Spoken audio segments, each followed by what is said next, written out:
ఒక జనసేన కార్యకర్తగా కాదు, ఒక ప్రభుత్వానికి సంబంధించిన ఎమ్మెల్సీగా కాదు, లేకపోతే ఒక కుటుంబానికి సంబంధించినటువంటి వ్యక్తిగా కాదు, ఒక సినిమా మనిషిగా కాదు, ఒక మామూలు హ్యూమన్ బీయింగ్గా నేను ఈ మాట మాట్లాడుతున్నాను. దీంట్లో ఎవరికైనా సరే వివాదాస్పదం చేయాలనుకుంటే అది మీ వ్యక్తిగత ఇష్టం. కానీ ఒక విషయం మాత్రం మీతో స్పష్టంగా చెప్పాలనుకుంటుంది ఏంటంటే, ఈ మధ్యకాలంలో ఆడపిల్లల వస్త్రధారణ మీద చాలామంది కామెంట్స్ చేస్తున్నారు. ఓపెన్గా మాట్లాడాలంటే ఈ మధ్యకాలంలో శివాజీ మాట్లాడాడు. Shivaji is not my target. ఒకవేళ అతను ఎవరన్నా సరే శివాజీ నా టార్గెట్ అనుకుంటే అది మీ ఇష్టం. కానీ ఒక టైప్ ఆఫ్ మన సమాజంలో ఒక రకమైన రుగ్మత వెళుతుంది. అదేంటంటే moral policing. It's called moral policing. ఎంత మిత్తులో బతుకుతున్నారంటే సామాన్య జనం చాలామంది ఈ మేల్ చావనిస్టిక్ సొసైటీ, మగ అహంకారంతో ఉన్నటువంటి మన సమాజం, ఆడపిల్ల ఎలా ఉండాలి, ఆడపిల్ల వస్త్రధారణ ఎలా ఉండాలి, ఆడపిల్లలు ఎలా మాట్లాడాలి, ఆడపిల్లలు ఏం మాట్లాడాలి, ఏమి మాట్లాడకూడదు, దీని మీద ప్రతి ఒక్కడు, అతను పండితుడు కానించి పామరుడు దాకా ప్రతి ఒక్కడు ఆడపిల్ల ఎలా ఉండాలో మాట్లాడతారు. ఫస్ట్ పాయింట్, దీన్ని మోరల్ పోలీసింగ్ అంటారు. ఇది ఎగెనెస్ట్ కాన్స్టిట్యూషన్. ఒక ఆడపిల్ల ఇలాంటి వస్త్రధారణ చేసుకోకూడదు, ఒక ఆడపిల్ల ఇలాంటి వస్త్రధారణ చేసుకోవాలి అని చెప్పడానికి మీకేం హక్కు ఉంది? ఏ రైట్ ఉంది మీకు? అంటే మగవాడు కాబట్టి ఎవరి గురించి అని ఏదైనా స్వేచ్ఛగా మాట్లాడతారా? దురదృష్టం ఏంటంటే ఇలా మాట్లాడే మగవాళ్ళకు కూడా ఆడవాళ్ళ నుంచి ఒక రకమైన మద్దతు లభిస్తుంది. మనస్ఫూర్తిగా చెప్తున్నాను, ఖచ్చితంగా వాళ్ళ మనసులోంచి వచ్చింది కాదు. అందరి యాక్సెప్టెన్స్, భర్త ఏమనుకుంటాడో, ఆ చుట్టుపక్కల మగవాళ్ళు ఏమనుకుంటారో, ఇంకొక వ్యక్తులు ఏమనుకుంటారో అనే మాట్లాడే ఆడవాళ్ళే తప్ప ఇన్నర్గా ప్రతి ఆడబిడ్డకి ఒక సెల్ఫ్ రెస్పెక్ట్ ఉంటుంది. ఎలాగో ఒక ఆడపిల్ల డ్రెస్ ఇలా ఉండాలని మనం అడుగుతాం, ఎలాగో ఒక ఆడపిల్ల ఈ డ్రెస్ వేసుకోవాలని చెప్తాం. ప్రపంచంలో ఫ్యాషన్ అనేక రకాలుగా మారుతుంటుంది. అది ఎలాగైనా ఉండొచ్చు. దయచేసి మన చెల్లెలు, మన తల్లి, మన చెల్లెలు అందరూ మనవాళ్లే, మన బిడ్డలే. ఆడపిల్ల కాబట్టి ఆ అమ్మాయి ఇలా ఉండాలని చెప్పే హక్కు మనకు లేదు. నేను ఇవాళ మీ అందరి ముందు ఒకప్పుడు నేను కూడా అలాంటి ఇన్ఫ్లుయెన్స్లో ఉండి తర్వాత రియలైజ్ తప్పు కదా, నాకేం హక్కు ఉంది, ఒక ఆడబిడ్డ ఇలా ఉండాలి అని చెప్పే హక్కు నాకేముంది అని చెప్పి నేను మార్చుకొని నేను అటువైపు వెళ్తే నాకు ఇంకొక రకమైన ప్రపంచం కనపడింది. అరే వాళ్ళు ఏం తప్పు చేశారయ్యా, వాళ్ళు ఏం తప్పులు చేశారని చెప్పి వాళ్ళని అడ్డగోలుగా మీద పడిపోతున్నావు. ఇలాంటి డ్రెస్ వేసుకోవాలి, వేసుకోకపోతే చాలా వాళ్ళని ఒక తప్పుడు క్యారెక్టర్గా ఎలా ట్రీట్ చేస్తారు? సరే, ఒక విషయం చెప్తున్నాను.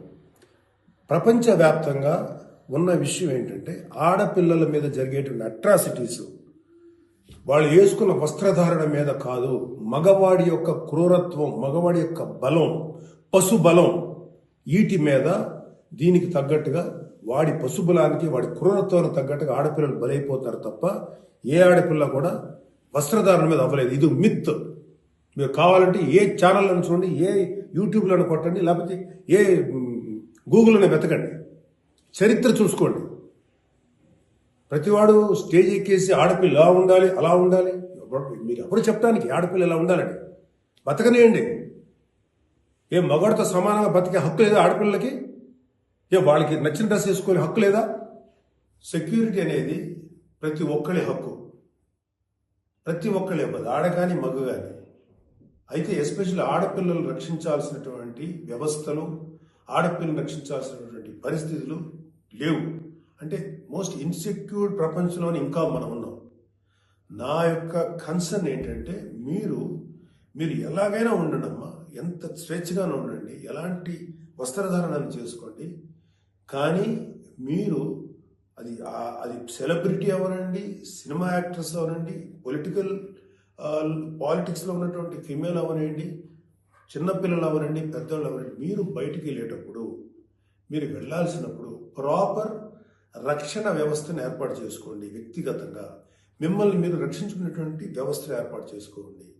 మీరు అవసరమైతే ఒక ఆత్మరక్షణ సంబంధించినటువంటి విద్యలను నేర్చుకోండి, లేదా ప్రాపర్ ప్రొటెక్షన్ అంటే ఒక సెక్యూరిటీ పెట్టుకుని ముందుకెళ్ళండి.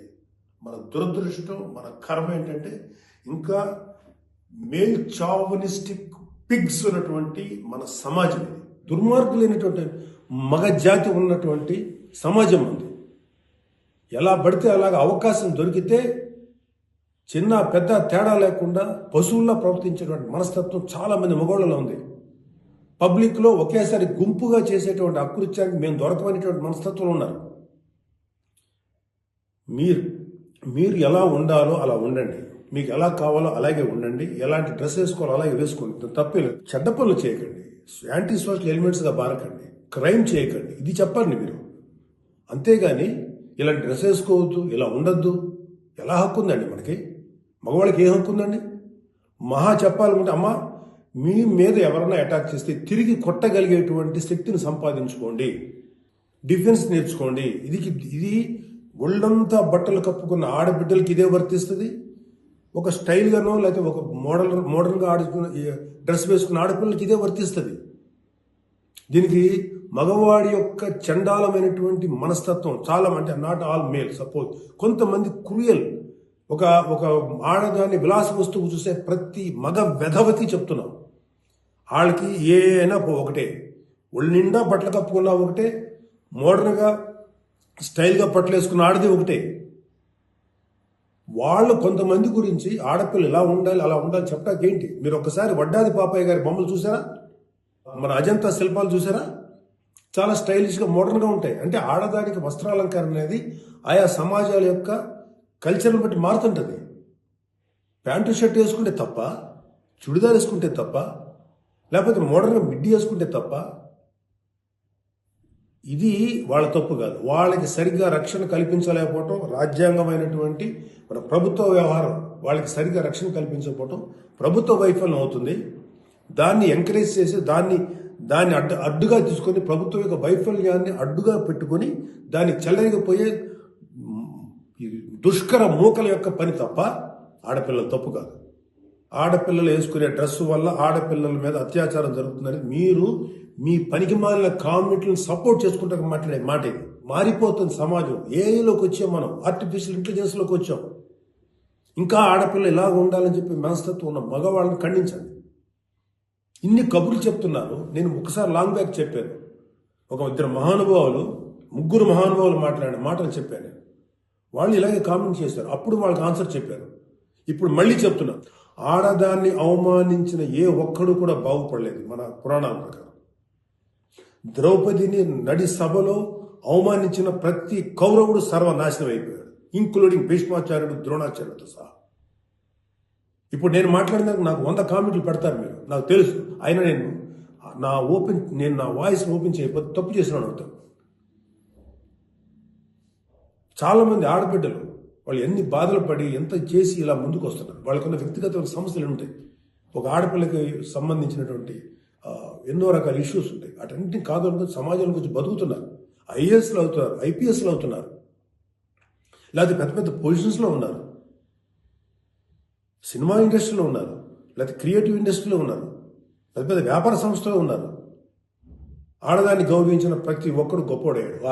గొప్ప గురించి కూడా మాట్లాడండి, రెస్పెక్ట్ ఇవ్వండి అయ్యా మన తోటి ఆడపిల్లలకి.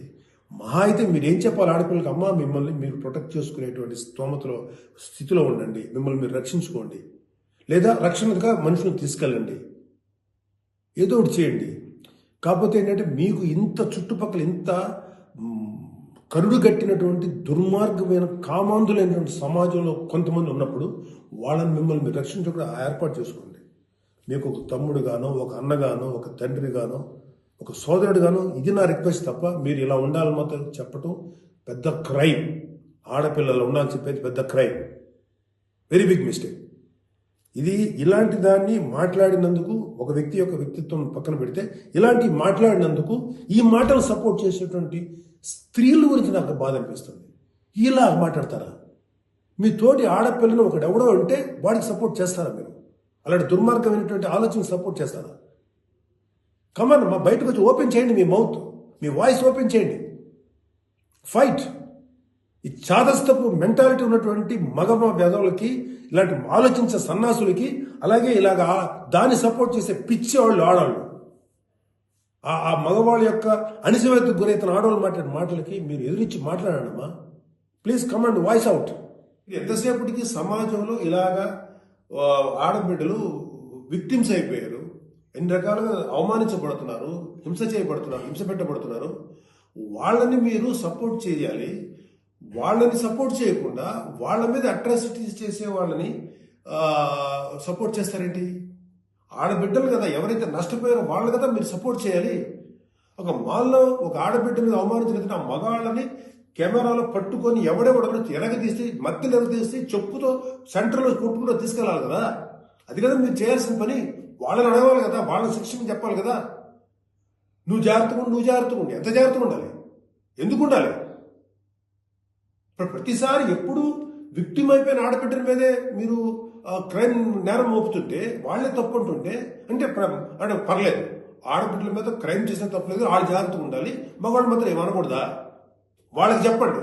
దుర్మార్గం చేసిన ఆడబిడ్డల మీద దుర్మార్గం చేసిన మగవేదలు చెప్పు తీసుకుంటే మాట్లాడండి మీరు దమ్ముంటే.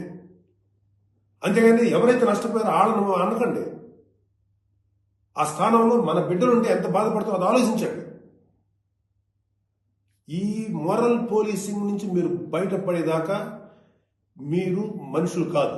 Moral policing is a bloody nasty thing. ప్రపంచం అంతా ఆడబిడ్డలంతా సఫర్ అవుతుంది మోరల్ పోలీసింగ్. ఈ మోరల్ పోలీసింగ్ ఎక్కువ ఆడపిల్లల మీద రుద్దపడుతుంది. ప్రపంచవ్యాప్తంగా ఆడపిల్లల మీద రుద్దపడుతుంది.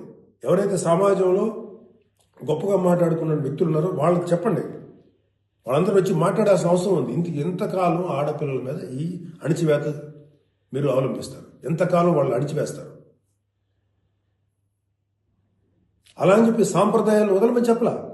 మీరు సాంప్రదాయాలు ఫాలో అవ్వండి, రిచువల్స్ ఫాలో అవ్వండి, మీ గౌరవనీయమైన మీ మతాల్ని ఫాలో అవ్వండి. కానీ స్వేచ్ఛ, డ్రెస్ అనేది ఒక వ్యక్తిగత స్వేచ్ఛ. ఒక ఆడపిల్ల ఎలా కనపడాలి, అందంగా కనపడాలి అనుకోవటం తప్పులేదు. అది అమ్మాయి యొక్క వ్యక్తిగత విషయం. అమ్మాయి మితిమీరి ప్రవర్తిస్తే లా అండ్ ఆర్డర్ ఉంది, లా అండ్ ఆర్డర్ చూసుకుంటుంది. అలాంటి ఆడపిల్లలకి రక్షణ కల్పించడంలో విఫలమైనటువంటి రక్షణ వ్యవస్థదేమో తప్పు అవుతుందేమో, కానీ ఆడపిల్లలు తప్పు కాదు. ఆడబిడ్డలకి నాలాంటి వాళ్ళు కొంతమంది ఉన్నాం, ఇంకా చాలామంది ఉన్నాం. అదే చెప్తున్నాను, మీకోసం మేము ముందుకు వస్తాం, మాట్లాడతాం. యాక్చువల్గా నాకు ఎవరు మాట్లాడతారు ఏది కాదు, నేను మాట్లాడాల్సిన టైం ఇది. This is my responsibility towards women. ప్రతి తల్లి, ప్రతి బిడ్డ ఆడది లేకపోతే మగాడు లేడు కదా. ఎలాగ మనం ఒక ఆడపిల్లను అవమానిస్తాం? ఒక ఆడపిల్లను అవమానించినప్పుడు నా తల్లి గుర్తురాదా, నా చెల్లి గుర్తురాదా, నా బిడ్డ గుర్తుకురారా? ఇదే చెప్తున్నాను. ఇలాగ ఎవడైతే సమాజంలో ఆడపిల్ల ఇలా ఉండాలని చెప్పారో వాళ్ళకి చెప్పు తీసుకొట్టేలాగా మీరు సమాధానం చెప్పకపోతే, ఇప్పటికైనా మీరు వాయిస్ అవుట్ చేయకపోతే మిమ్మల్ని మీరే నష్టపరుచున్నట్టమ్మా. ఇవాళ నేను వచ్చి మాట్లాడుతున్నా కదా, ఒక మీ తోటి తండ్రి అనుకోండి, తమ్ముడు అనుకోండి, అన్న అనుకోండి, ఏదో అనుకున్నాను మాట్లాడుతున్నాను. మీరు ఇప్పటికైనా మీరు బయటకు వచ్చి మాట్లాడండి. ఖచ్చితంగా ఇవాళ నాకు I have to appreciate women commission. వాళ్ళు ఫైట్ చేస్తారు, అడుగుతున్నారు. అలాగే కొంతమంది ఆడపిల్లలు అడుగుతున్నారు. అడిగే వాళ్ళని తప్పంటారండి. Non sense. ఫైట్ చేయండి అమ్మా. మాలాంటి వాళ్ళు మీకు ఎప్పుడు సపోర్టే ఉంటాం. Please fight against this inhumanity. ఈ దమనకాండకు వాళ్ళకి ఈ దుర్మార్గం ఆలోచనకు మీరు ఫైట్ చేయండి అమ్మా. But come out, voice out please తల్లి. చరిత్ర సృష్టించినోడు ఇప్పుడు ఆ చరిత్రని తిరగరాయబోతున్నాడు. అబద్ధాల గోడల్ని బద్దలు కొట్టి నిజాలను రాగా మీ ముందుంచబోతున్నాడు. నిజమైన వార్తల కోసం వెంటనే డౌన్లోడ్ చేసుకోండి రా యాప్ని.